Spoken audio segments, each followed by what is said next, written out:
তারা যে গরিব মানুষ, তারার বাইক তুফান আইসে, তারার বাড়িটা আবার উত্তর পশ্চিম কোনাটা। তুফানটা আইয়ে ফইলা তারারে ফার, তো তারার এমন জুড়ে বাতাস আইতে আছে, সন্ডি উড়াই লাইছে ফইলে।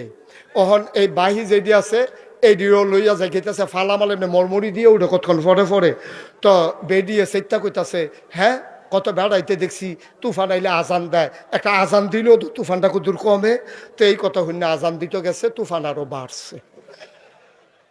হ্যাঁ, আজানটা দেওয়ানো শুরু করানোর লগে লগে তুফানটা একটা জুহি দিছে।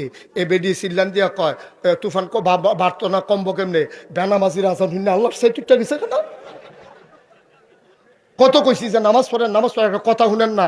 বেনামাজির আজান শুনে আল্লাহর সেগা সাইটুকটা গেছে গা, এর লেগে তো তুফানটা বাড়াই দিছে। এখন তুফান আরো বাড়তে আছে, এর ভিতরে দিয়ে হেতান্ডি ফালা টালা দইরা বইয়া রইছে। এর ভিতরে দিয়ে বেরিয়ে কইতাছে, একটা খতম টতমের মান্যত করতেন পারেন না আপনি?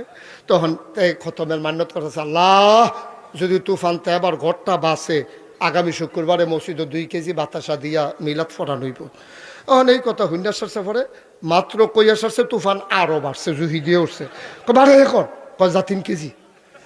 এখন 3 কেজি কইছে পরে তুফান এমন একটা লাড়া দিছে, তে আর সহ্য করতে পারছে না, ঠেলার লগে গেছে 10 কেজি। বেরিয়েছিলাম যে আমরা মিলাদ ফরাইতাম না, উড়াইলে যে 10 কেজি বাতাসার দাম কত, আমরা ঘরের দাম কত।